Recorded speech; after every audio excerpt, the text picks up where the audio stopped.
Number 10. Mark Wahlberg. Ted was a massive hit when it came to theaters in 2012, a film about Mark Wahlberg and his sentient teddy bear drinking no-no juice and partying with Flash Gordon. It's genuinely hilarious, and I was stoked when a sequel was announced in 2015. There was one notable difference though between the first and second film. Apart from the second film feeling like an extended episode of Family Guy, there was also a new face taking the place as Mark's love interest. Amanda Seyfried was brought in to replace Mila Kunis' character for the first film. At the end of the first Ted, Mila and Mark are able to patch things up and seem to be heading towards a happy, healthy relationship. However, when the offer for a sequel came to the table, the tone was shifted. For personal reasons like, being pregnant when principal photography on the project began, the creator and voice of Ted still works with Mila to this day, as she's still the voice of Meg on the show Family Guy even after all these years. Mark Wahlberg actually blames Mila partly for the low score on the film as well as the loss of millions of dollars from the budgets. Now, not like, oh Mila, you menace, how could you? It's more like, if Mila was in the movie, maybe it wouldn't have been so bad. I know, stupid babies being born, right? That's a direct quote from Mark Wahlberg.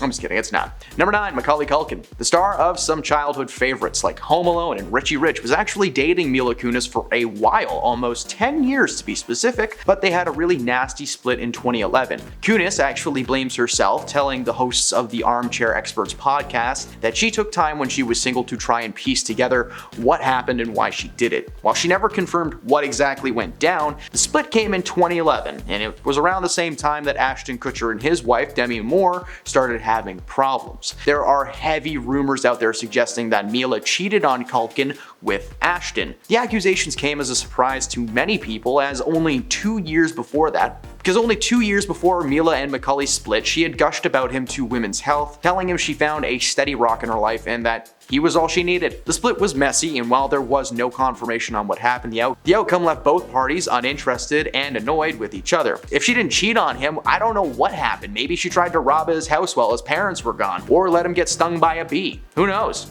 Alright, one more. Maybe she tried to rob his family's fortune from a vault carved into a mountain of their faces, but it turned out that the treasure was really family all along.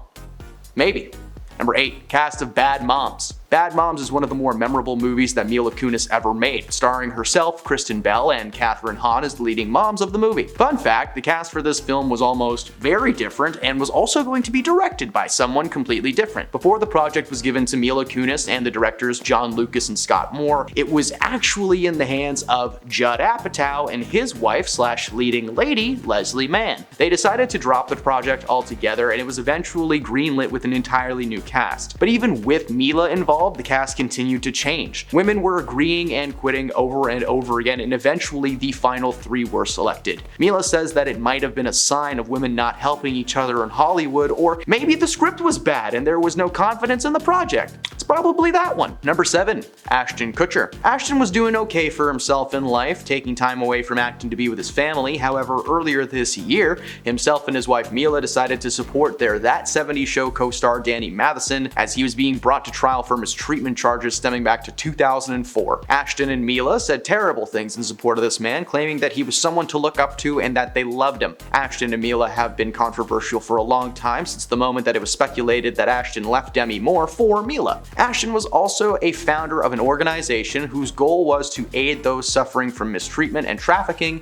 especially underage individuals. Now, of course, following the whole Danny situation, he was forced to step down as the founder and a member because it became just hypocritical for him to be involved. He's never spoken negatively about Mila, but a rift is definitely forming thanks to this incident and probably some other stuff going on behind the scenes. Number 6, That 70s Show. That 70s Show was the star vehicle that created the careers for several celebrities. Ashton Kutcher, Topher Grace, and of course Mila Kunis came out on top, starring in several films and TV shows amongst their careers. During her time at That 70s Show, she had to keep a pretty serious secret to herself, as it should have meant that she would be kicked off the show. When Mila auditioned to work on the show, she actually lied about her age. In order to be on the set all day and actually land this role, the then 14-year-old pretended she was 18. She was casted and the show started to ramp up production, and by the time that her secret was discovered, the creators just kinda liked her at that point and honestly didn't care. The show may have launched her career and a few others, but keeping the young star on a series like that only made it seem like it was okay to lie if it gets you a job. Yes, I know people do that all the time, and no, I've never done that because I'm a bad liar.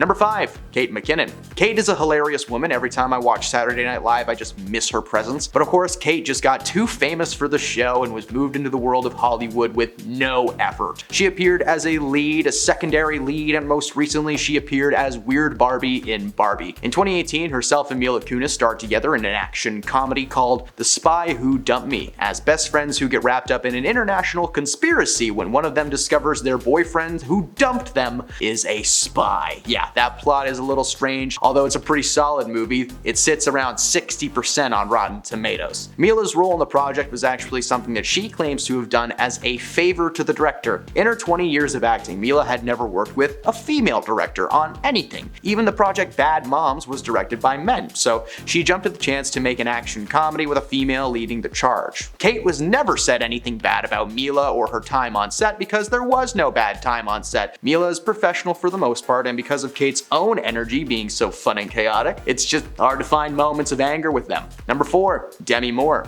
Demi and Ashton were an item for quite some time before he left her suddenly and started seeing his current wife Mila Kunis. The split never sat well with Demi, and while there appeared to be no overlapping on the surface, it was revealed that Ashton more than likely cheated on her with Mila Kunis when they were still dating. Mila Kunis broke up a 10-year marriage in her eyes, something that she will never let go, and why should she? Cheating is messed up. And they did not handle the situation very well at all. As the years have gone by, Demi has grown more and more apprehensive to Ashton. Ever since the Danny situation took place, she's kept quiet on her opinions, but that was telling by itself. Mila is considered to be an antagonist in her life and is to blame for the split between herself and Ashton. Considering the life that Ashton's been living in recent years is probably something that Demi is thankful for. Anyone remember that stellar and definitely not offensive Pop Chips commercial? No? Google it. Number 3. Jessica Biel. Jessica is currently married to Justin Timberlake from NSYNC, who is already going through his own set of public issues, but it turns out that Mila and Justin did not just star in the movie Friends with Benefits, they were actually friends with the Benedicts. The Benefits. In 2011, the two had apparently developed a secret love, despite Justin being with Jessica Biel at the time. They actually ended up splitting up not long before the film was released in theaters. Although the two always insisted that they were just friends, according to on-set sources, they were inseparable during the weeks leading up to the film's release. It makes perfect sense that Jessica wouldn't want another woman being interested in her man, even if they weren't together. What's worse about the situation is that Mila and Jessica both auditioned for the leading role in Friends with Benefits, but Jessica was rejected. Even after Mila moved on to Justin and Jessica got back together with Justin, there was still a lot of bad energy between them that seems to exist to this day. Number 2. Netflix. For those who missed it, Mila starred in a little movie called Luckiest Girl Alive as the leading lady. It follows Mila as a woman in New York who seems to have everything together, but a traumatic experience unravels her life. The thing with this film is it feels like the studio just didn't really care about it. There were a few big name actors in the movie, with Mila being the person with the most experience, and I personally know that the set of this film just had a lot of bad energy surrounding it. I got to work for these guys for like 3 days a couple years ago, and it was the longest 3 days of my life. I signed an NDA, so I can't tell you all the stuff I saw or experienced personally, but considering the low budget, the low advertisement, and the terrible set, Netflix may have been trying to warn us that she's not worth our time, or money, or effort, or anything. Number 1. Herself. Mila warned us about herself when herself and her husband decided to release letters supporting Danny Matheson. For those who don't know, Danny was accused by several women of misconduct and mistreatment stemming back to 2004 when he was still on That 70s Show. At the time, the show was stopped and he was investigated, but because of the time and the limited amount of evidence, the case was dropped. Thankfully, in 2023, it's a lot easier to confirm allegations like this, and he was recently convicted and will serve 3 years in prison. Before the conviction, Danny received letters from former co-stars and colleagues that were written to support his character. Mila and Ashton wrote separate letters to Danny detailing how much they respected him.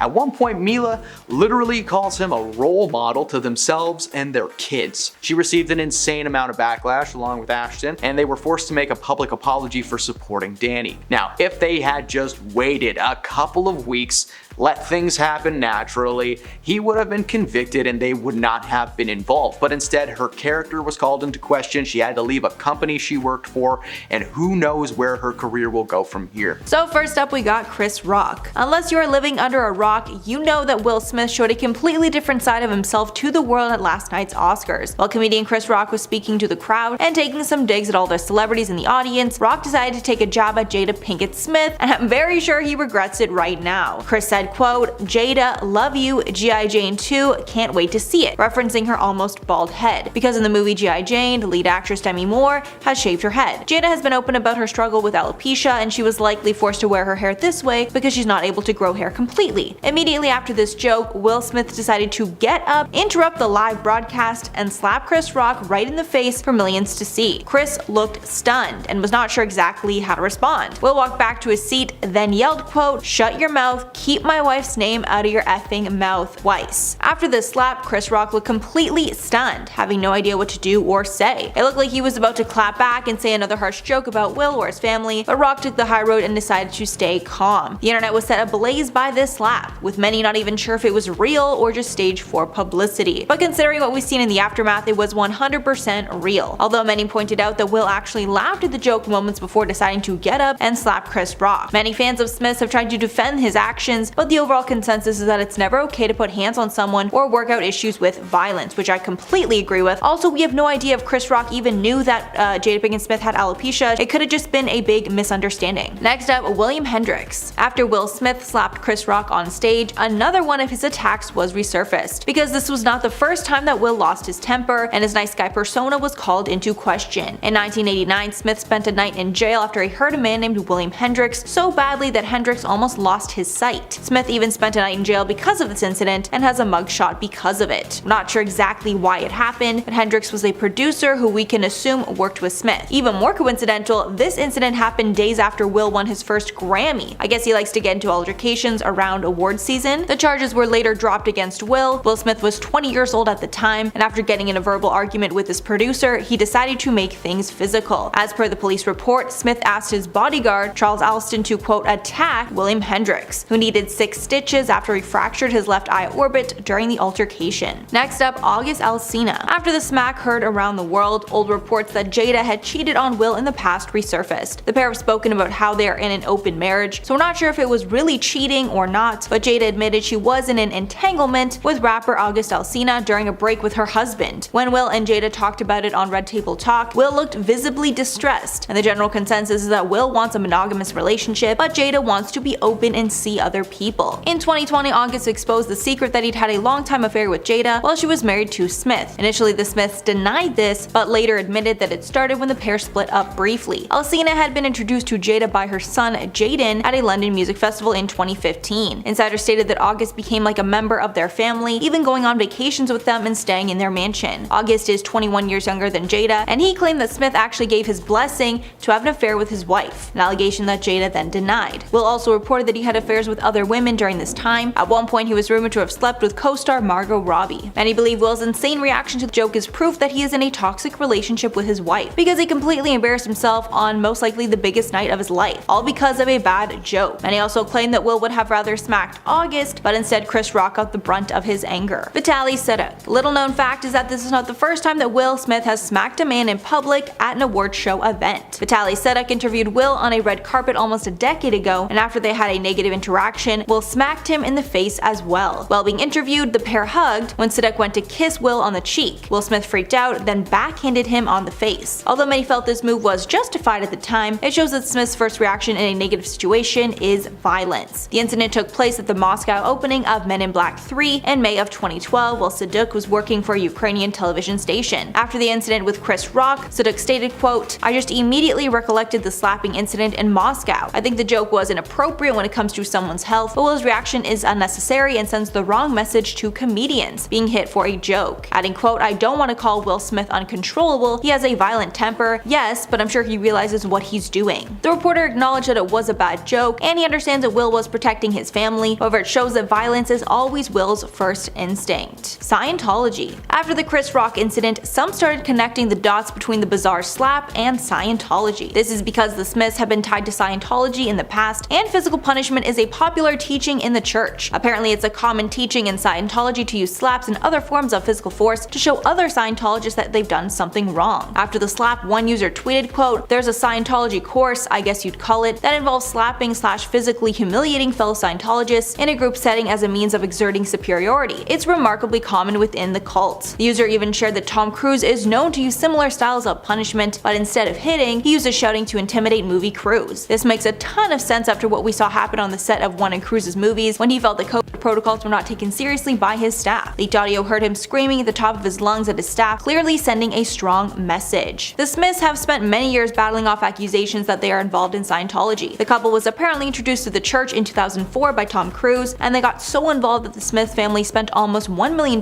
in 2008 to set up a school for the church. The Smiths said they designed the curriculum for the school, but insiders claimed it was based on Scientology. Both Jaden and Willow attended, but the school closed 6 years later when most of the parents removed their children. Tony Ortega, an expert on Scientology, said that the Smiths left Scientology in 2015 and that Will at least only ever dabbled in it. And finally, Will Smith himself. Will exposed himself in his 2021 memoir where he revealed his struggles with anger in the past and how he had thought about taking someone's life in the past. In this memoir, he revealed dark secrets from his past, like that his father used to hit his mother, and when he was younger he was ashamed that he never stepped in to stop him. Apparently many years later his father had cancer and was declining rapidly. He was in a wheelchair at the time and was not able to care for himself, so Will thought about taking his father's life to avenge all the horrible things that he did to his mother. Thankfully, Will did not go through with it and took the high road with his father. Will seemed to reference this in his Oscar speech where he said that a higher power called on him, quote, "to love people and to protect people and to be a river to my people." In at number 10, Nick Lachey. Nick Lachey also exposed Kim for being a little too friendly with the paparazzi in order to get some publicity from him. The singer claims that Kim might have only been dating him for publicity. Apparently the pair only dated for about a week and some shady stuff went down. One time he said, let's just say this, "We went to a movie, no one followed us there. Somehow, mysteriously, when we left, there were 30 photographers waiting outside." And I think from that story, it's very clear that Kim was tipping off the paparazzi, so there would be photos of them together. And if you didn't already know, unless someone is like incredibly famous, if they're a paparazzi when they are out, they definitely tipped off that paparazzi. And at number 9, Jon Hamm. The Mad Men star definitely has some choice words for the Kardashians, and based off what he said, it's clear he does not like the family and doesn't approve of how they rose to fame. With him telling Elle UK, whether it's Paris Hilton or Kim Kardashian or whoever, stupidity is certainly celebrated. Being an idiot is a valuable commodity in this culture because you're rewarded significantly. It's celebrated. It doesn't make sense to me. So clearly he doesn't like the reality TV stars whatsoever and doesn't like how our society praises socialites like Paris Hilton and the Kardashians. And like, I kinda get where he's going. Like, you know, he has some valid points. In at number 8, Kristin Cavallari. Kristin Cavallari has a very interesting relationship with the Kar Jenner clan. It all started when Kristin dated Brody Jenner, and through that relationship she also became friends with the Kardashians. But after Brody and Kristin broke up, there was tension between Kristin and Kourtney Kardashian. After Kourtney caught Scott out with Kristin while they were in an off period. And after that, Kristin called out the family for using that information as a publicity stunt to get viewers to their show. And allegedly after rumors broke that Kristin and Scott were having an affair, the Kardashians refused to deny it and instead waited to address it on their show, leaving Kristin looking like, you know, the bad, terrible other woman when it just wasn't even true. More than a little shady if you ask me. And at number 7, Barack Obama. Former President Barack Obama also couldn't hold his tongue when talking about the famous family. And it's definitely quite the compliment when the president is speaking about you. Or is it? The former president was talking about the changing dynamics of the American dream and how it's shifting with time, saying, "There was not that window into the lifestyles of the rich and famous. Kids weren't monitoring every day what Kim Kardashian was wearing or where Kanye West was going on vacation, and thinking that somehow was the mark of success." And ouch, here it's pretty obvious he was throwing some major shade their way.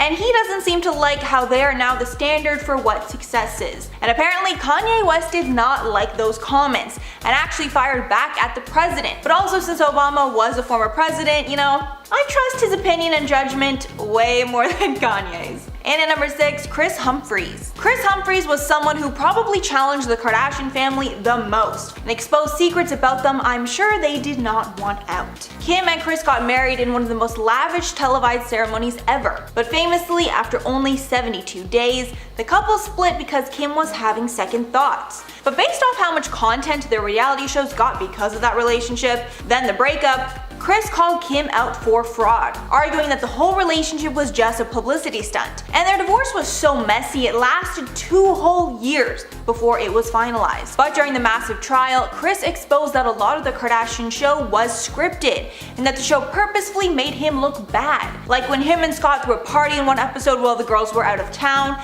and they looked really horrible for going behind their backs when they told them not to have the party. The whole thing was actually just a huge sham, with Kim and Kourtney knowing about the party and acting like they didn't know for TV, in turn making Kris look like a terrible husband when it literally wasn't like that at all. Halfway at number 5, Rebel Wilson. Rebel Wilson revealed on a radio show that she was presented an opportunity to present an award with Kendall and Kylie Jenner, but Wilson ended up turning it down, with her saying in the interview, "I got asked to present with Kendall and Kylie at the recent VMAs and said no. It's not that you hate any of them individually, but it's just that everything they stand for is against everything I stand for, and they're not famous for talent. I've worked really hard to get where I've gotten to." And even though a lot of people who dislike the Kardashians share the same sentiments, Oprah Winfrey actually came to their defense against Wilson, if you can believe it, with Oprah saying that she couldn't believe how hard the family works, referencing when she filmed The Family for Oprah's show, with crews taping The Family for 7 hours straight, and then they filmed more of their reality show after. So, as we all know, the Kardashian family really works very hard, even though it doesn't seem like they do too much. And at number 4, Bette Midler. After Kim uploaded her incredibly famous nude selfie where she covered her, nether regions with just like black bars, the internet went ablaze talking about it. One of the people that didn't hold their tongue was Bette Midler, who tweeted out, "Kim Kardashian tweeted a nude selfie today. If Kim wants us to see a part of her we've never seen, she's gonna have to swallow the camera." Which, come on, you have to admit, it's pretty hilarious. Like, even if you like the Kardashians, it's a good tweet. As a clapback, Kim tweeted out that it was past Bette's bedtime and that she was a fake friend. And Bette responded back, "Looks like anyone can take a selfie, but not everyone can take a joke." And then she lightened the tension by posting her own nude. When talking about the feud later, Bette had no hard feelings and said she takes Twitter pretty lightly and hoping that Kim did the same. Hopefully Kim wasn't actually too peeved about that. I mean, come on, it was clearly a joke. I don't know. And at number 3, Wendy Williams. If you watch Wendy's show, which I definitely do on occasion, she spills the tea like nobody else, then you know she does not like the Kardashians and is always very blunt when talking about them. But Wendy got the spot of a Kardashian hater when she made some shady comments about Kim after her robbery incident. And when talking about the incident in Paris, Wendy said, "I would hope that she's not making any part of this up for dramatic effect. Because this family, they're kind of soulless. You can't believe everything that you hear." But this was very, very upsetting. And although I do not agree with Wendy at all that the Paris incident was a publicity stunt, a lot of people did feel that the incident could have been exaggerated by the family for views, with people citing numerous times in the past that this has happened with the family. And again, I do not agree, but I mean, she just brought it up as kind of a possibility, and obviously, she loves to shade them whenever she can. And at number 2, Blac Chyna. Blac Chyna is another Kardashian ex who was ousted from the family after her and Rob's relationship ended. And you know that whatever went down was bad, because the family is still nice to Tristan and not Chyna, even though Tristan is arguably way worse and embarrassed them so much more. The first of the feud was surrounding the fact that Kylie started dating Tyga, who was Chyna's ex. Then Chyna started dating Rob. And then the two got engaged and then pregnant very quickly. But after they had Dream, the whole thing fell apart and Chyna and the Kardashians were facing off on social media. Chyna even filed a lawsuit against the family, claiming that they stopped her show Rob and Chyna from getting a second season. A judge dismissed that case, but Chyna still shades the Kardashians whenever she can. And at number 1, Anna Wintour. This last one is something that I had no idea existed, but it's probably the shadiest one of all.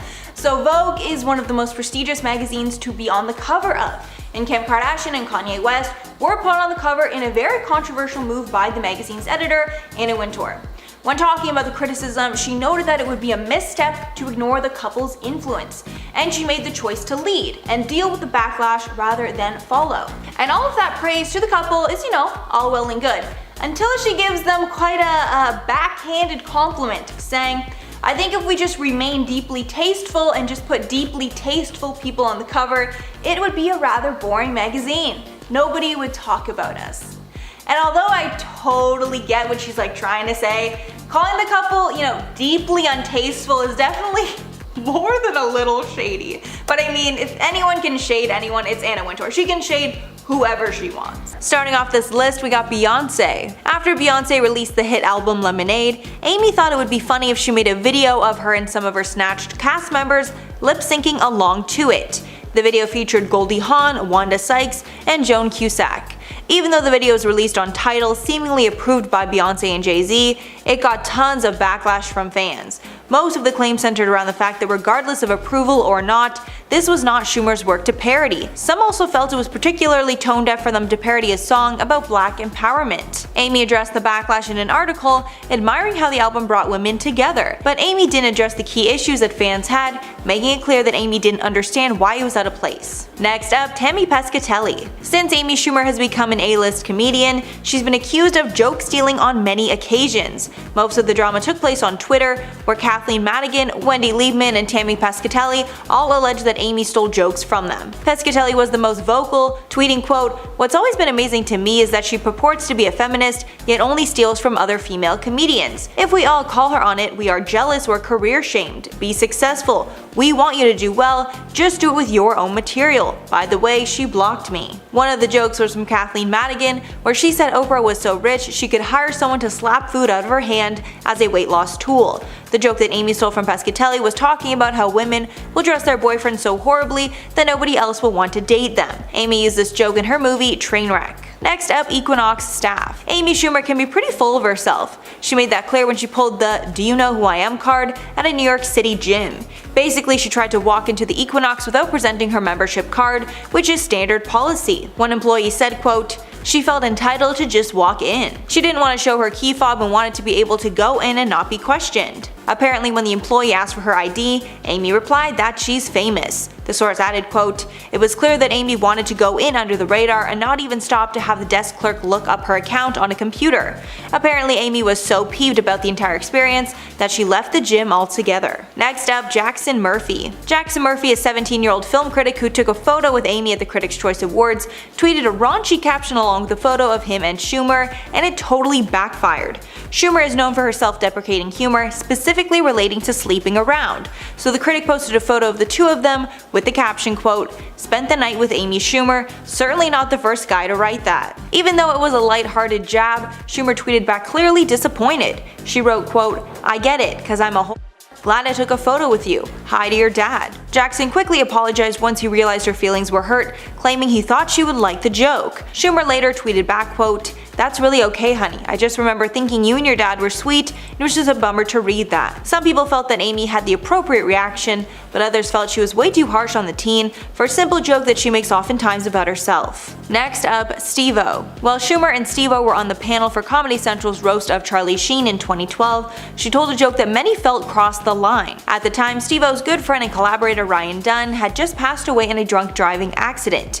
Amy's joke was, quote, "I truly am, no joke, sorry for the loss of your friend Ryan Dunn. I know you must have been thinking it could have been me, and I know we were all thinking, why wasn't it?" The camera then panned to Steve-O's face, and he was not laughing.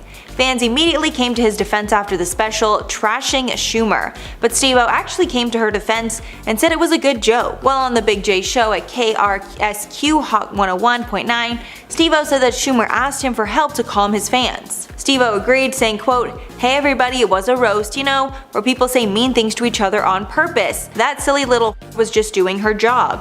To this day, she will not apologize for the joke." Next up, Ashley Graham. Like I said before, Amy Schumer is very self-deprecating, and she often talks about how her body is not model-esque. But it seems that she doesn't like when other people put that label onto her. When Glamour magazine included Amy Schumer in the 2016 Chic at Any Size issue, alongside plus-size stars like Melissa McCarthy, Adele, and Ashley Graham, Schumer was offended by her inclusion. She shared her thoughts on Instagram, writing, quote, "I think there's nothing wrong with being plus-size, beautiful, healthy women. Plus-size is considered size 16 in America. I go between a size 6 and 8.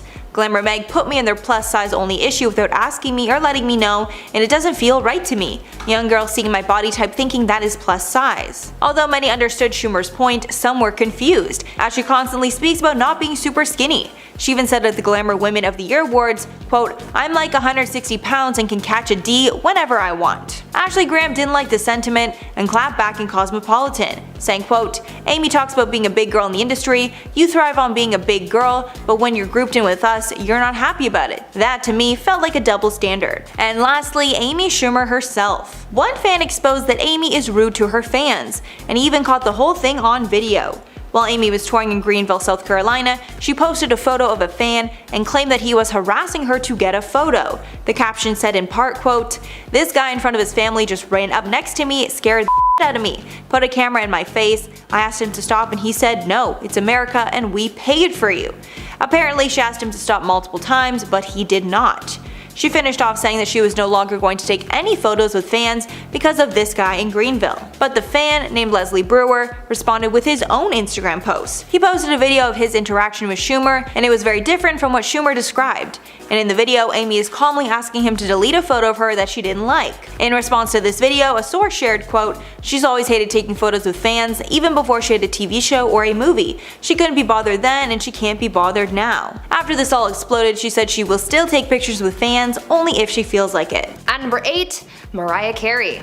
I can't say I will ever understand why people insist on putting others down. It doesn't help anyone out by being rude for no reason, and Madonna has been exposed for this on many occasions. Over the course of her career, we've seen Madonna say some rude things about other celebrities that are simply uncalled for, and though sometimes those celebrities don't respond to whatever hateful comment the singer made, others do, and they kind of expose Madonna for the rude things that she says and thinks about others. Back in 1996, Madonna was asked about what she thought of Mariah Carey, and what she said was far from nice. In the interview, the singer said that Mariah's music wasn't art, and she even went so far as to say if she had to perform Mariah's music, she would rather take her own life. Super harsh, right? Well, Mariah wasn't just going to let those hateful messages slide, and she clapped back in her own interview. When asked about the comments that Madonna had been making about her, Mariah said this. I really haven't paid attention to Madonna since I was in like 7th or 8th grade when she used to be popular, so I didn't. Mariah later doubled down on her clap back in 1998, commenting on Madonna's latest album at the time when she said, quote, "I haven't heard the new album. Growing up, I liked her first album a lot. That was really popular. Good for her." End quote. Though the extra clapbacks weren't necessarily called for, it kind of just showed fans that Madonna can be mean for no reason, and that's just not a cute quality to have. At number 7, Aaron and Sarah Foster. A lot of celebrities really love interacting with their fans. They're the ones who support their favorite celebrities the most, and without them, they wouldn't have the careers that they do. When fans approach a celebrity, a lot of times they're welcomed with open arms, so to speak, and get to have a nice interaction with them, but apparently not when it comes to Madonna. According to Aaron and Sarah Foster, the daughters of music producer David Foster, Madonna was less than welcoming to her young fans. The sisters told sources about how they got to meet Madonna after school once and how the singer completely brushed them off. Aaron told sources, quote, "I will never forget this. I tried to copy one of her outfits. I wore a blue satin button-up shirt because she wore that at one of the award shows. I tried to recreate the look so when she would see me she'd think, oh, you're really cool. She was not impressed. She was like, what are these kids doing here? She wanted nothing to do with us." End quote. In a way, this was a warning to any other fan that if they tried to interact with the singer, they are likely going to be brushed off in the same way. Before we continue talking about the celebrities who aren't too fond of Madonna, why not take a quick moment to leave a like on this video to show your support for the channel, and also consider subscribing as well to see more videos like this one. At number 6, Gwyneth Paltrow. In yet another installment of Madonna vs. Everybody, we have yet another celebrity beef that seemingly exposed Madonna's toxic side. Gwyneth Paltrow and Madonna were once BFFs, but apparently after the singer divorced Guy Ritchie, they had a falling out and things got toxic. At first, no one really knew what happened between them, but later on, more information started to come out and fans started to piece together this toxic picture. In an interview with Vogue, Gwyneth shared some information with the publication that hinted to the toxicity between the actress and the singer when she said, quote, "I can be mean, I can cave into gossip, I can ice people out, and I can definitely harbor revenge. In fact, I'm having a situation right now with a friend where I'm feeling pretty angry, but revenge is corrosive, it doesn't make me feel good." end quote. Later on, she referenced Madonna and her personal trainer, saying, quote, "It's good that Tracy Anderson doesn't train Madonna anymore. It was too much. She keeps people waiting. It takes up your whole day." End quote. More information came up as well when a source close to the actress told sources about what things were like between Madonna and Gwen, revealing that this falling out really started happening when Madonna started mistreating Gwen, saying, quote, "Madonna would on her over and over," end quote. Sounds like quite the toxic situation. At number 5, Prince. Even after his passing, fans have said that Madonna has disrespected Prince on multiple occasions, and that kind of warns fans as to what kind of person Madonna is behind the scenes. Let's talk about what started their feud first, and then we'll move on to the most recent incident that fans found unacceptable. Back in 1994, Madonna seemingly mocked the late Prince in an interview with the Los Angeles Times. She recalled the time when she and Prince were dining together, saying, quote, "I had dinner with Prince once and he was just sipping tea very daintily. I was stuffing food down my face and I was like, 'Aren't you going to eat?' And I thought, oh my god, I have this theory about people who don't eat. They annoy me. It's something about being in control," end quote. Fans thought that this comment was a little uncalled for, but not as uncalled for as when she called Prince a quote, "little troll" back in 1985 after they dated briefly. But by far the most offensive thing that fans have called Madonna out for in regards to Prince was her tribute to him at the Billboard Music Awards in 2016. A lot of people had a lot of negative things to say about her performance, but most of them couldn't get away from her drug-themed accessories, which included a purse that said dealer on it. Judging by the fact that substances is what led to Prince's death, that was pretty thoughtless. At number 4, Janet Jackson. If you really like someone, then you wouldn't want to talk badly about the people in said person's life, especially their family. But apparently, Madonna didn't really think of that when she bashed Janet Jackson while she was out and about with Michael Jackson. According to Jermaine Jackson, in his book, he wrote about Michael and Madonna and how Madonna spoke ill about the Jackson sister and how rude she was about it. Jermaine elaborated on this, saying, quote, "I think Madonna sincerely adored Michael, but the feeling wasn't mutual and she committed 2 cardinal sins.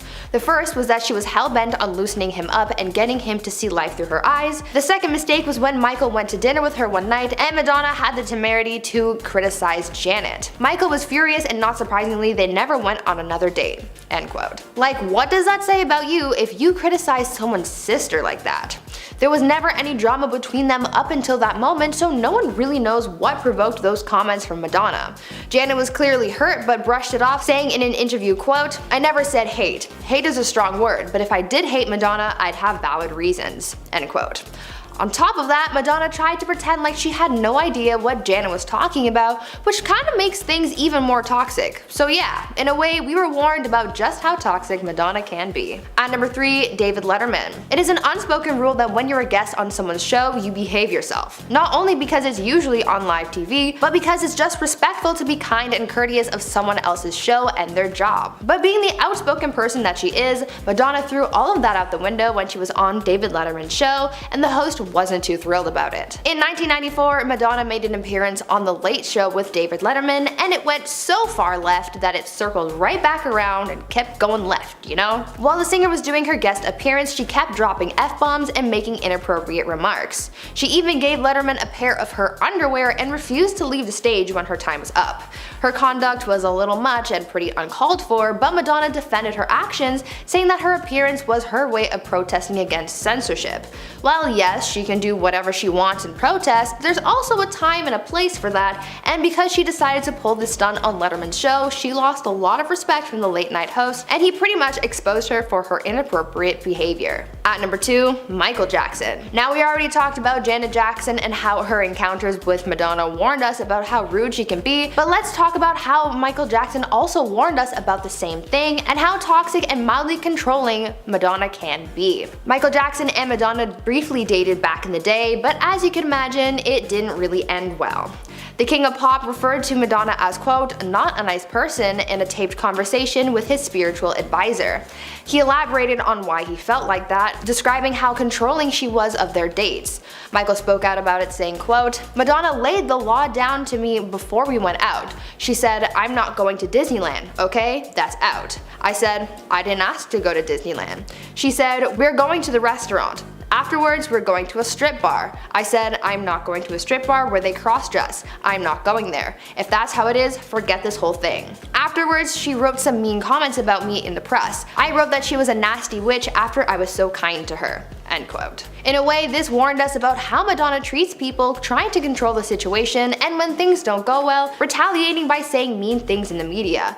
It's not a very mature way of handling things, and it's pretty toxic. And finally, at number 1, Arsenio Hall. Usually, when you strike a nerve with someone, the best thing you can do is just apologize and move on. Madonna, though, doesn't do that and instead lays into the comment she's made and just seems to make things worse.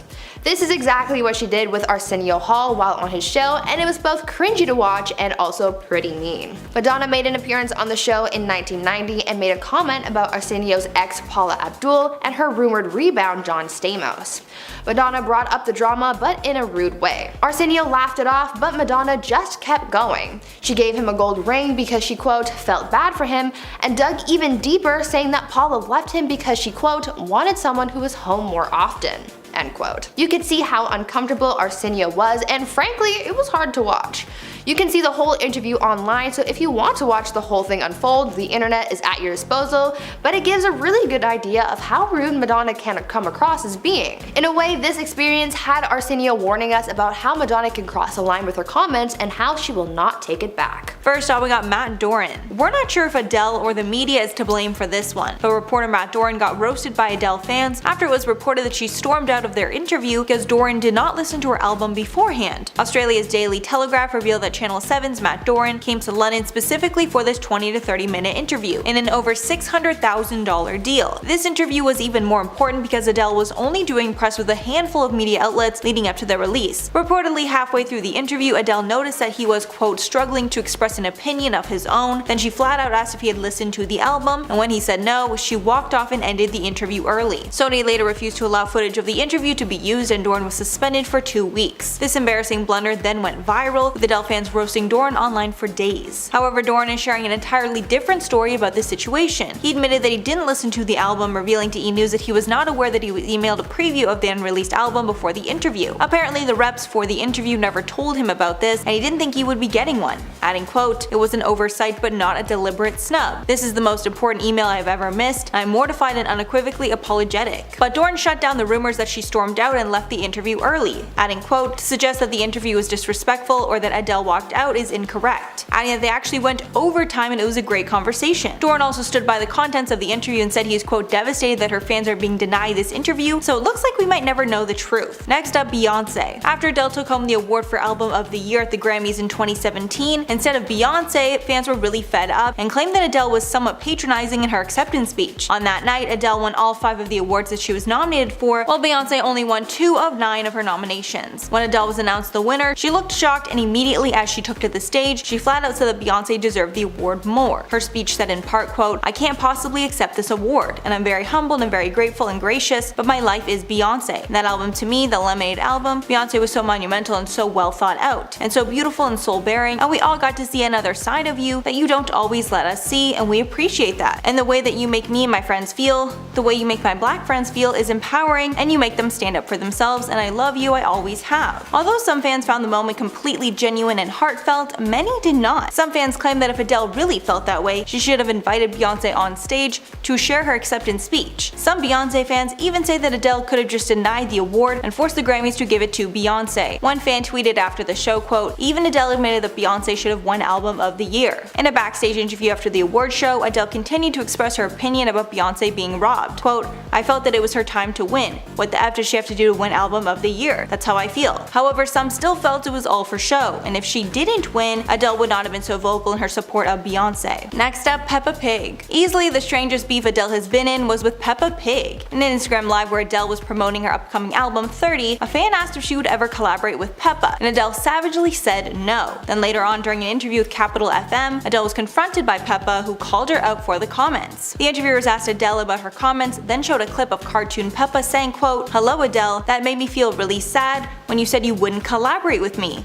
Why not? Don't you like me? Adele was obviously shocked and asked if that was a real Peppa because Adele didn't recognize that voice as the Peppa that she had grown up with. Adele responded, quote, "But Peppa, I regret it. I regret it. I spent 3 years watching you. I really regret it, and anytime you want to go jumping in muddy puddles and sing Muddy Puddles, I'm with you, babes. I felt terrible the second I said it." So clearly that beef was cleared up, but as we know, Peppa is known to get in beef with other big celebrities. After the release of Donda, Peppa savagely let the world know that her album scored 0.5 ahead of Kanye's on Pitchfork. Next up, Damon Albarn. Musician Damon Albarn got together to collaborate on some tracks on Adele's 2015 album 25, but unfortunately it didn't go as planned, and the pair ended on bad terms. He even said in the interview that he will never collaborate with Adele again. In an interview with The Sun at the time, Albarn said, quote, "Adele asked me to work with her and I took the time out for her, and I'm not a producer, so I don't know what is happening really. Will she use any of my stuff? I don't think so. Let's wait and see. The thing is, she's very insecure, and she doesn't need to be. She's still so young." Albarn also described her new music as, quote, "middle of the road." Following his interview, Adele clapped back, saying, quote, "It ended up being one of those don't meet your idols moments. The saddest thing was that I was such a big Blur fan growing up, but it was sad and I regret hanging out with him." After how badly the feud developed, Albarn clarified in a different interview that his words were taken out of context and they were misinterpreted to sound mean, although he never clarified on which parts of the interview were false. So it seems like BS to me, and it's clear the pair do not like each other. Next up, Bruno Mars. Singer and producer Bruno Mars had some eyebrow-raising things to say about Adele after they collaborated on her song called All I Ask. He of course sang her praises for her amazing talent, but he also made sure to include that she can be a bit of a diva. He said in the interview, quote,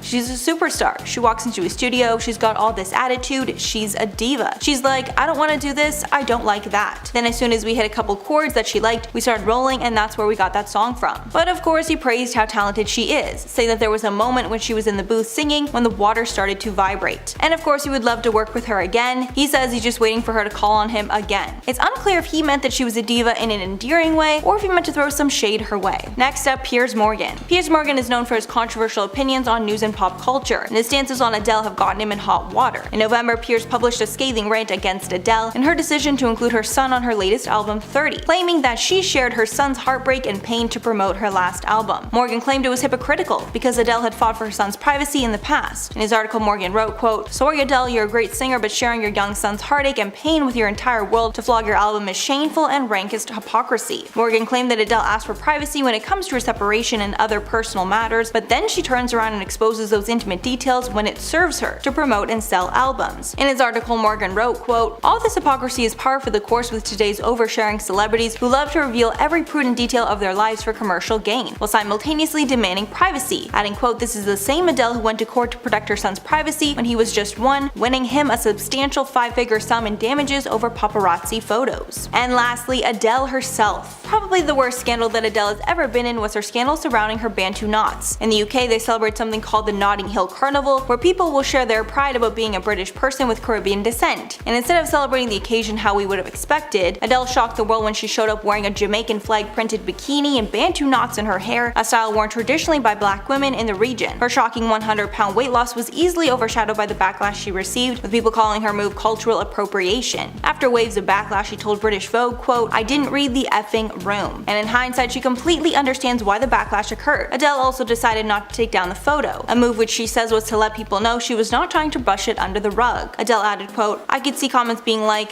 the nerve not to take it down, which I totally get. But if I take it down, it's me acting like it never happened, and it did. I totally get why people felt like it was appropriating." Following the scandal, Adele says she learned that Bantu knots aren't just a hairstyle and they serve a function and cosmetic purpose for certain hair types. She continued, quote, "I was wearing a hairstyle that is actually to protect afro hair. It ruined mine, obviously." Number 10. Angelina Jolie. You would imagine that two people who consider themselves to be humanitarians would agree on something, but apparently that is not the case between Angelina Jolie and Miss Oprah Winfrey. According to an insider close to Oprah, Angelina actually refused to help her launch her Oprah Winfrey Leadership Academy for girls in South Africa. According to the source, Oprah reached out seeking celebrity sponsorships and public backing for the project. But when she reached out to Angelina, she was met with a swift no. Oprah assumed that Angelina, of all people, would jump at the chance to represent such an incredible cause, especially considering how much Angelina apparently loved Africa. But the no was a devastation, and she would never ask for Angie's help ever again. Many people believe that the hate towards Oprah stems from her decision to publicly side with Jennifer Aniston after she split from Angie's ex, Brad Pitt. Hey, to be fair to Oprah, the split came literally weeks before Brangelina became public, so I'm just saying. Number 9, Ice Cube. Ice may have gotten his career thanks to his epic music chops, both as a solo artist as well as during his time with the NWA, but these days you probably know him as the guy from Ride Along or 21 Jump Street. Ice Cube started acting in movies in 1991, debuting in the film Boys in the Hood as Doughboy. He continued to act over and over again, starring in movies like Friday, Anaconda, and Are We There Yet? His dislike for Oprah comes from the fact that while he has starred in several movies and has become more widely known for that, she has never invited him onto her show. She's even asked his co-stars to appear rather than himself on multiple occasions. In 2006, Ice Cube expressed his frustrations, saying that his barbershop co-stars Cedric the Entertainer and Eve were invited onto the show while he was left onto the sidelines. He pointed out how crazy it is that Oprah has all of these people with dark pasts and straight up convictions. Plus, if he wasn't a rags to riches story, who the heck was? We got a little piece of that story in the film Straight Outta Compton in 2015, which is a film that received massive critical success and that was never mentioned on Oprah's show. Ever. Not once.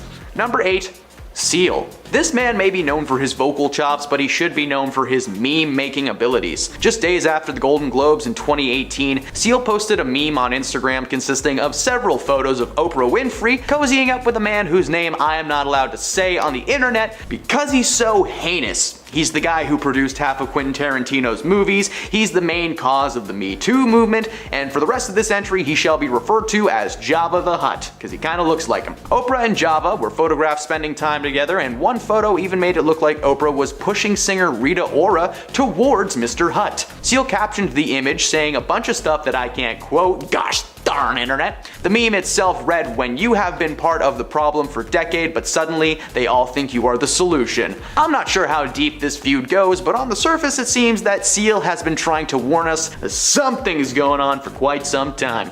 Number 7, Ludacris. Luda! Sorry, I just needed to get that out of my system. Ludacris appeared on Oprah in 2004 to promote the film Crash. He claimed that Oprah ambushed him with criticism about hip-hop lyrics instead of talking about the actual critically acclaimed movie that he was there to plug. Luda has since claimed that Oprah edited the show to make herself seem more favorable to the audience members, and he said during a separate interview that she edited out all of his comments and kept her own in. Of course, it's her show, but they were doing a show on racial discrimination, and she gave Luda a hard time as a rapper when he came on the show as an actor. Luda revealed that his interview was extremely last minute, not knowing if it was a real thing until roughly 24 hours before. Following the interview on Oprah, she pulled Luda aside to the green room where he claims to have been berated by the talk show host. According to Oprah, having a rapper on her show made her feel like she was empowering them. He said it was like being at someone's house who just really didn't want you there. At that point, he had already been so uncomfortable, but that was just a little bit of cherry on top of the sundae. Her main concern was his use of the N-word in lyrics, but he quickly pointed out the hypocrisy of having people like Dave Chappelle and Chris Rock on the show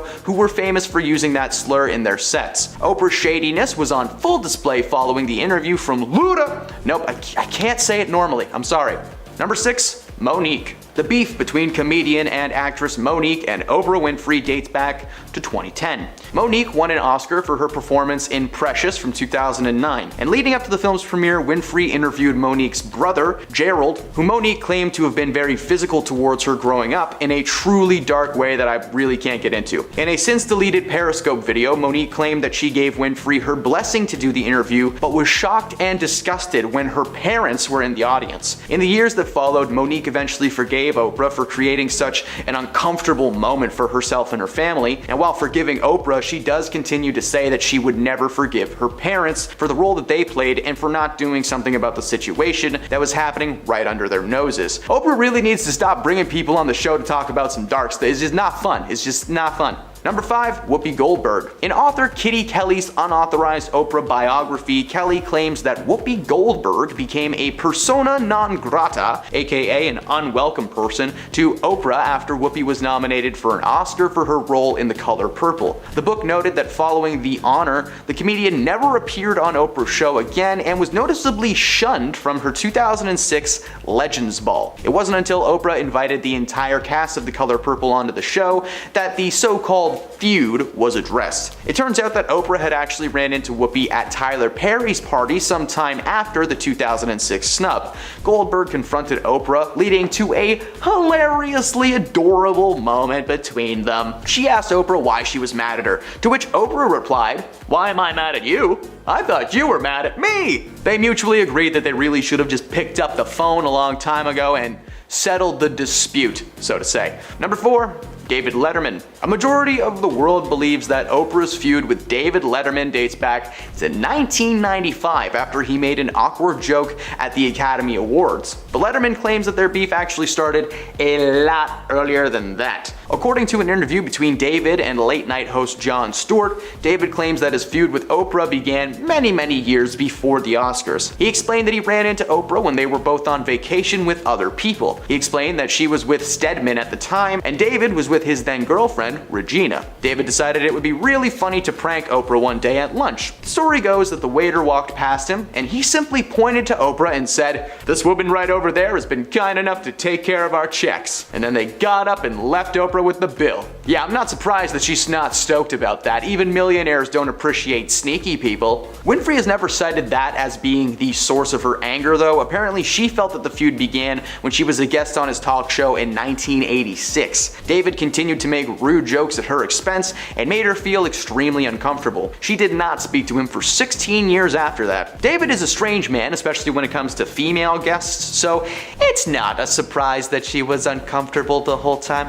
Number 3, 50 Cent. The rapper once referred to Oprah as an Oreo in the January 2006 issue of Elle magazine, complaining that the talk show queen started out with the views of a black woman, but was now catering to the middle-aged white American woman for so long that she became one herself. His words, not mine. Cent even named his miniature schnauzer Oprah as a dig at the talk show host. During an episode of Oprah's The Next Chapter, Cent was invited on to discuss the situation and clear the air. Oprah visited 50 at his grandmother's house for the interview, where he explained that his frustrations lied with Oprah's lack of hip-hop artists on her show and just how much she detested the use of the N-word. He claimed that he had seen moments on the show when she would discuss her feelings on rap culture and everything that was wrong with it, going on to say that she would occasionally target his music directly. According to Cent, he called Oprah his enemy in the exchange, and he has never spoken to her again. Number 2, Joan Rivers. The late Joan Rivers actually publicly fat-shamed Oprah Winfrey on live television during her first ever live TV appearance. Great way to start a relationship. Oprah spoke out about the incident in her book Food, Health, and Happiness, and in one entry she tells the story of appearing on The Tonight Show in 1985. All was going smoothly and she was starting to settle into her role, and that was when she was asked the one question she did not prepare for. Joan Rivers asked Oprah how she gained the weight. According to Oprah, she was just stunned because Joan just asked her on live TV how she was so fat. Her words, not mine. I'm not calling Oprah fat. We do not fat shame here, obviously. Joan was acting as a guest host at the time, sitting behind a desk that was not hers, telling Oprah that she was fat. That is like next level rude. In the years that followed, Joan claimed that she loathed Oprah, allegedly calling her rise to fame completely opportunistic. For years, she believed that Oprah's only so-called claim to fame was her gift to exploit people's suffering and emotions and turning them into TV ratings. Oprah has brought on a lot of people who are suffering from serious hardships, but this is a popular format for many people like Dr. Phil or Dr. Oz. Man, there are a lot of doctors on TV, huh? Dr. Oprah, I guess that just didn't have a nice ring to it. And at number 1, Chris Brown. Chris was in some hot water in 2009 after Oprah hosted a domestic violence episode in which she showed footage of Chris's infamous video involving his then girlfriend Rihanna. After the episode aired, Chris took his frustrations to People magazine, which is a good place to go.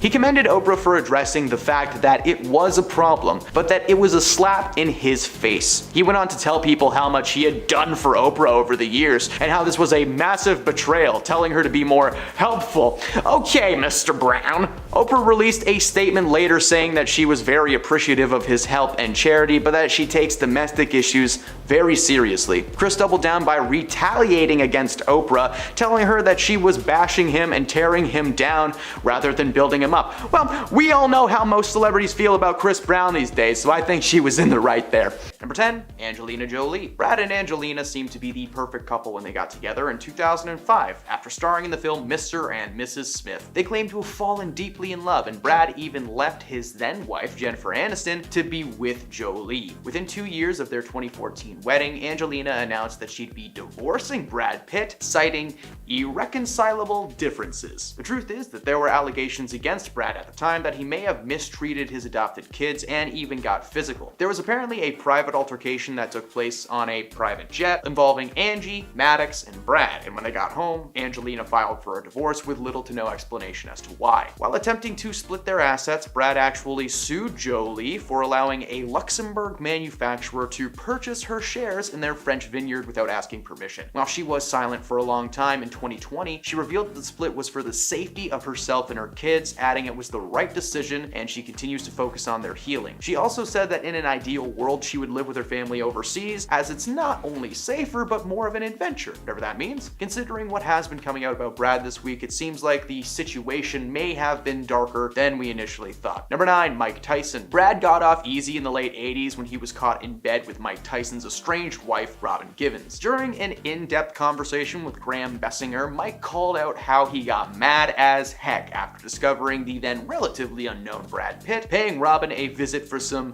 alone time, little no pants dance, if you will. Tyson said that he was going to his lawyer's office to divorce Robin that day, but he said that he wanted to sneak in a quickie. Even when the relationship was crumbling and he was being exposed as a bad guy, he thought that it was a smart idea to stop by his ex-wife's house unannounced for a little afternoon delight. He claimed that this day someone beat him to the bedroom and it was Brad Pitt. His face dropped when he saw Mike Tyson come home early only moments after completion. He claims that at the time, Pitt was not the heartthrob that he was now and actually appeared to be more of a beach bum and a nerdy guy upon first glance. You would think this story ends with a brawl and bruises, but it actually ended pretty civilly. Mike said that he was afraid to throw any punches because at the time, there was some strange Brazilian karate being taught to many celebrities. He said that he was scared and thought that he should back up and just kind of let Brad go for both of their sakes. Number 8, Tom Cruise. Despite collaborating on screen for the 1994 film Interview with the Vampire, Brad and Tom have actually spoken pretty negatively on their experiences on set. There really does seem to be zero love between these two. Pitt once revealed that working with Tom Cruise on this project left him feeling miserable, and apparently Tom just kind of bugged him, like he just really started resenting him as the film went on, claiming that Tom was a North Pole and he was the South. He also explained that there was an underlying competition that got in the way of any real conversations these two tried to have. If that wasn't bad enough, Angelina Jolie kind of stole a role from Tom Cruise that ended up being one of her best solo projects ever, which was Salt. Yeah, Salt was almost a Tom Cruise movie before the studios changed their minds last minute and decided on Angelina Jolie instead. Tom and Brad have never seen eye to eye, and considering they have yet to star in another project together, there is still clearly some bad juju left over. Number 7, Harrison Ford. In 1997, a collaboration event for the ages took place. Harrison Ford, Indiana Jones, and Brad Pitt starred together in an action thriller. Two A-listers representing different generations working together to create a film called The Devil's Own, an absolute smash at the box office. While a successful film on paper, the reality is that it came at a cost for both performers. Following the film's release, Harrison Ford went on record and said that the set was tough. It was apparently the most irresponsible bit of filmmaking, if you could even call that. The main conflict surrounded the script for this film, with Harrison and Brad having completely different ideas on how they should play things out. According to Harrison, Brad had a complex and layered character, which was something that he wanted for his character as well, so that the movie wasn't just boiled down to good versus evil. After bringing up an idea to the writers, Brad fought back, telling Harrison that his character was just fine the way he was. They fought back and forth for quite some time, trying to decide the best course of action, and eventually things just got toxic and complicated. If Indiana Jones doesn't like to work with you, then there is a problem. Number 6, his family. Recently, a lot of information about Brad Pitt's role as a father has been released into the world. His adoptive son, Pax, has gone on record to say that his father, Brad, is an asshole who makes his kids tremble in fear. In an Instagram post, he ranted about Brad's role in his life, and according to him, Brad is an unhinged man who will snap at a moment's notice. He wrote that Brad made the lives of those closest to him a living hell. He wrote, "Happy Father's Day, you effing awful human being." He wrote that Brad has time and time again proven himself to be a terrible and despicable person. He has no consideration or empathy towards his 4 youngest children who tremble in fear when they are in his presence. He will never understand the damage he has done to his family because he is incapable of doing so. Brad has responded to these comments in the most parent way possible, saying that he's disappointed in his children, feeling they have to drag his name through the mud. Pax did not say that there was a specific event that caused this rant, but considering the split that took place between Brad and Angelina, this rant is more than likely not baseless. Number 5, Kirsten Dunst. In 1994, a really solid film called Interview with a Vampire made its way to the silver screen, and it featured awesome performances from its stars, Brad Pitt, Tom Cruise, and a young Kirsten Dunst in her first big role on screen. For this role, she played an ancient vampire trapped in the body of a child, and at one point her character is meant to lock lips with Brad Pitt, something that she remembers as one of the most embarrassing moments in her acting career. The age gap between them is one thing, with her being, 11 and him being 31. The on-screen smooch between them was actually her very first one ever, and the entire thing was just unnerving according to her. She remembered Brad as a hippie, always watching Real World, sporting long, luscious hair, and everyone in her life was telling her how lucky she was to be in this position, but she thought it was disgusting, which it was. The film had apparently left her in a rough mental state, and she eventually took a break from acting and entered a rehab facility after a couple of really rough years. While she never said that Brad was the cause of her rehab stint, acting at such a young age with an actor of his caliber clearly made a negative impact on the young actress. Number 4, Jennifer Aniston. Jennifer and Brad were actually married for a while back before the whole Brangelina thing. Although they are on decent terms these days, they actually had a very messy split. Brad left Jennifer to be with Angelina after starring together in Mr. and Mrs. Smith. Not only did they get together only weeks after filing for divorce, but they were extremely public about their love for each other. In 2006, Jen was asked about her feelings about reading an article of them declaring their love, to which she was obviously annoyed. She explained that joking about it makes things better. Sticks and stones, right? She claimed that Brad could have been a bit more considerate when the situation took place, and she wished that she could just shake him and say, "Hey man, your timing sucks." He makes choices that were incredibly insensitive and made his choice known. He can do whatever he wants. They're divorced, right? As I said, they eventually got back to a good place and seem to be friends now, but for all the world knows, this could just be a show to keep people from making a mountain out of a molehill. Number 3, Justin Theroux. Star of The Leftovers, Justin Theroux has made his feelings about Brad Pitt known thanks to a 2016 Instagram post filled with F-words and fun. Justin is actually married to Brad's ex, Jennifer Aniston, and that might be part of the reason that he included Brad's name in this post. A piece of artwork by graffiti master Nick Flat expressing his thoughts on the impending US presidential election at the time. The artwork contained a phrase that read F Brad Pitt mixed into a slew of F no-no words. Of course, Brad had nothing to do with the presidential elections, but considering his history with Justin's wife, this post makes a lot of sense. In a hashtag underneath the picture, he wrote the post was not shading anyone because Justin's not 11 years old, but his followers weren't so convinced and left comments calling him savage. Number 2, Bethany Frankel. If there's one man on this planet that almost appears to be aging backwards, it's Brad Pitt. Yes, he was in Benjamin Button, and yes, it's way too long. That has nothing to do with this entry, I just wanted to say that. Apparently, Real Housewives of New York City star Bethany Frankel would disagree with the statements. While speaking on an episode of Justin B with Bethany Frankel, the topic of skincare products was being discussed, specifically a line of products created by Jared Leto and Brad Pitt. For almost no reason, she made the comment that the actors should stick to what they know and leave skincare to the professionals. She was quoted saying that all of a sudden all these men are fascinated with skincare. Jared Leto doing a skincare routine? Is he gonna wear a pink headband and push his long hair back? What about Brad, huh? How does he do a skincare routine? Take a break, man. It's weird to do this. Yeah, so her concerns were weird. Men and women can do anything that each other can do. Lots of men have successful clothing and makeup companies. Brad and Leto's products are for all genders. So the comments are a little bit out of nowhere, but if we listen to everything a Real Housewife of New York said, the world would have imploded a long time ago. Number 1, Courtney Love. Courtney is not known for holding back her feelings about well, anything. During an episode of WTF with Mark Maron, the subject of one of Brad's most popular films came up, but I can't tell you the title because you're not supposed to talk about it. The whole front woman revealed that she had been lined up to portray the character Marla Singer in that film, but it eventually went to Helena Bonham Carter. Unfortunately for her, she was removed from the project last minute due to an ill-timed beef with the man casted as Tyler, aka Brad Pitt. The incident was related to her late husband, Kurt Cobain. Love explained that Brad had wanted to play the singer of Nirvana in a proposed biopic, however, she did not believe that Brad was the A-lister that could do this role. She recalled a conversation where she literally asked him who he thought he was. She had no trust in Brad or his ability to sell a film, and she continued to say that if Brad didn't get her, then he wouldn't get Kurt either. Love later admitted that she wished she had kept quiet because she lost a really good role, and well, that movie is just awesome.